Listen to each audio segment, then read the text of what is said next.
I think this is actually really good. I think this is really good. I have an analogy that I'm going to say about this, but you need to hurry up so I don't forget it. Okay.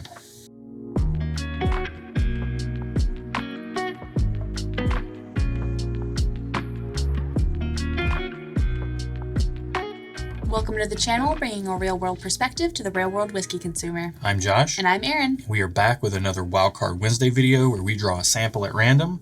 This one tonight from our Wildcard Wednesday International Sipping Spirits Sample Pool. That's a mouthful.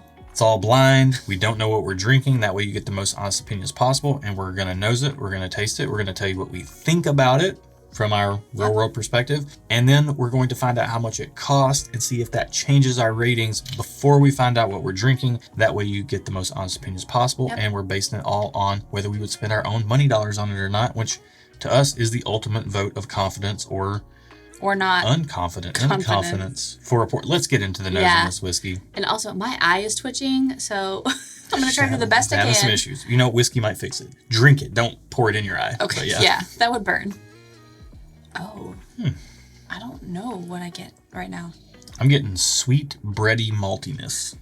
Like there's a malty note, and if anybody that's drank Scotch or malt whiskey, they know that malty note, or Irish for that matter. Yeah. It's malty, it's sweet, kind of fruity. Sweet, but it's also got a funk to it. Yeah, it's kind of funky. It's got like this kind of mashup of like honey and fruit. It's like, you know, like sometimes when you're sick and you stay in bed for like a really long time and then someone comes into your room and then they're like, ooh, it smells like a person's been in here for a long time. That's kind of what this smells like. Do you know what I'm saying? I know exactly what you're saying. I'm going to disagree on this glass, but I know what you're saying. But that's like underneath the sweet. I'm just saying. It's not off-putting. It's the mind picture I got when I smelled it, so I spoke it. That's what we do here. I'm speaking my truth. That's what we do here. You just live your truth. Okay. Can I drink it? Are you going to drink it? Yeah, I was trying to identify the fruit that I'm getting. Yeah. Because it's coming across with like a little bit of that, like a pear, mango. It's like a plum to me. It's not, it's weird. It's like a plum pear. Yeah. Because it's got some brightness and it's also got some depth. Yep. And then it's got that malty funk. Yeah, let's get it on the nose, or on the palate. Let's just take a drink. Okay. Whoa. It's very light on the finish, almost watery consistency. There is a flavor there, but I'm going to have to take another sip to identify it. Yeah, that is the first word that came across my mind was silky. It's got some flavor, and I actually kind of swallowed wrong. Like, you know, when you swallow like air with your drink, and that kind of hit me a little bit. So I'm having a little bit of a moment currently. I'm going to need some water, but... That's interesting. So I will say, based on the nose, there's not as much flavor as I expected there to be. And what's there is it's a little bit drying on my palate right now. Like the back of my tongue feels a little dry. Yeah, I mean, I got some dryness too, but I also had a lot of air go down. You can take another sip if you need. Oh man, it smells good. You get some up your nose. Yeah. We are having all kinds of technical malfunctions with this glass right here. Hopefully it's not foreshadowing for what's to come with the ratings, but let's find out. There's like some funkiness there that I can't quite pinpoint. There's something there. It's not like a stinky feet funk. It's like there's some funkiness though. I think that's the malt. It's just underneath everything. It's a constant blanket of malt. A little malty funk on your palate, and on top of that, you've got this fruitiness.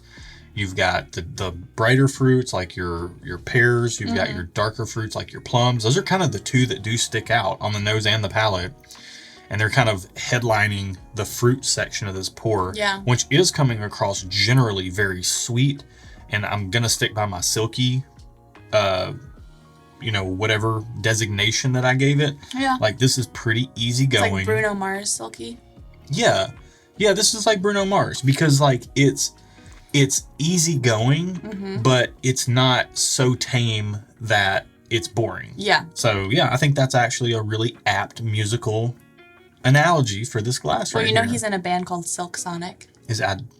I'll take, I seem to remember you telling me that. Yeah, Silk Sonic. You're much more up on Bruno than I. Yeah, that's true. You guys might as well be on the first name basis, right? We are. All right, we're going to need to take some time with this thing, get some ratings together. We'll come back with those in a few, and then we will find out the price, see if that influences our ratings before we find out what we've been drinking. So be right back.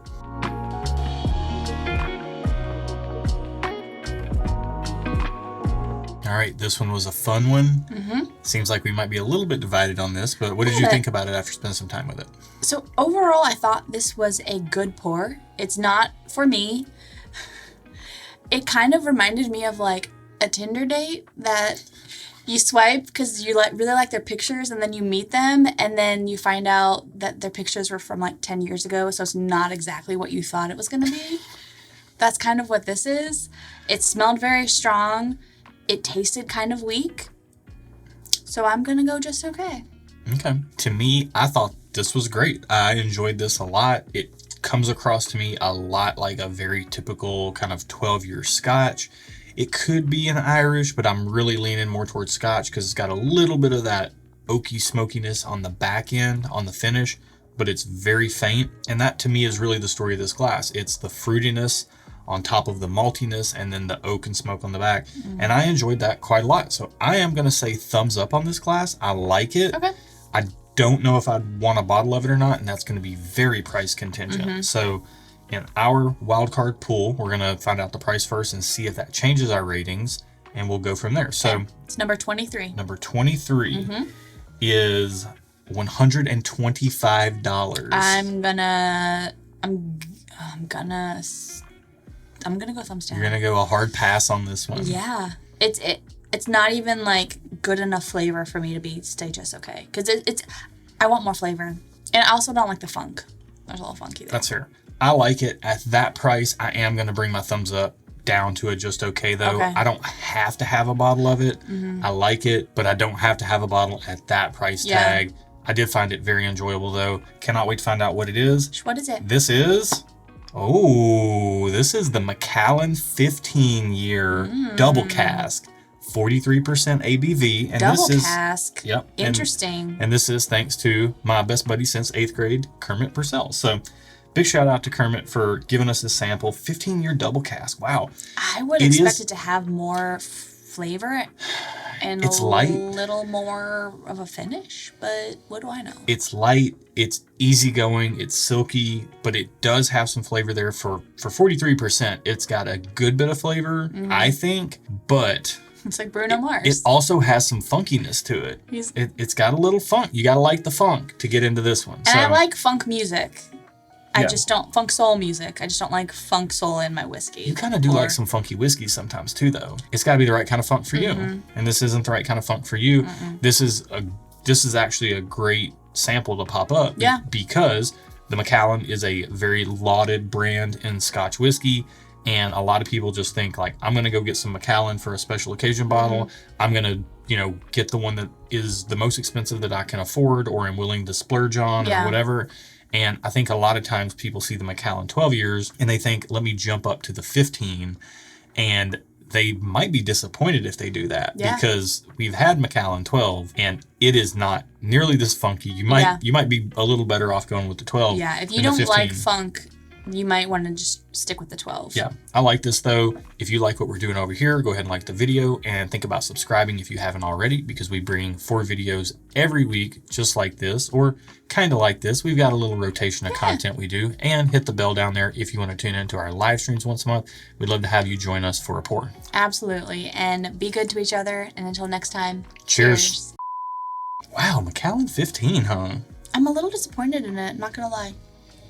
I can see that. I remember the 12. I really liked the 12. Macallan 12 was like when I didn't know anything about whiskey really, and I'm talking like middle aughts to like mid-teens of 2000 year range. Yeah. And I would go out somewhere for like a special dinner or whatever. It was whatever Macallan.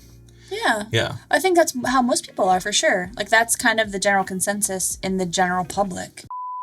I remember one time when I was shooting a wedding in Spain, and I went to the bar and I just kept ordering Macallans. Did you? Yeah. Did you think you were so fancy? No, I mean, the price wasn't bad, and it was like, yeah, Macallan 12 for whatever, $15 for a 2 ounce. Like, heck yeah. It's not bad. Keep them coming, barkeep. I don't know how I said that in Spanish. I didn't say it at all in Spanish. I was gonna say, do you even know Spanish? No. Do you even Spanish, bro? Macallan 12. That one. That after 2 weeks there, yeah, that's when I broke down and I'm like, I don't know what any of these menu items are, and I'm tired of tapas. I'm just getting a Domino's pizza and eating. And the whole you ate a whole pizza in the square, in the city square, just like a shameful American, shameful American, delicious shame. Man, this is pretty good. It's awfully light for $135, but it's pretty good. I want more for the price. If I'm spending that much money, I need more. I just need more. I don't ask for much. I just ask for more. What are our words here? Funk Soul Brother. Right about now. Funk Soul Brother, check it out now. Funk Soul Brother, right about now. Funk Soul Brother. Rapusumus. This has happened before.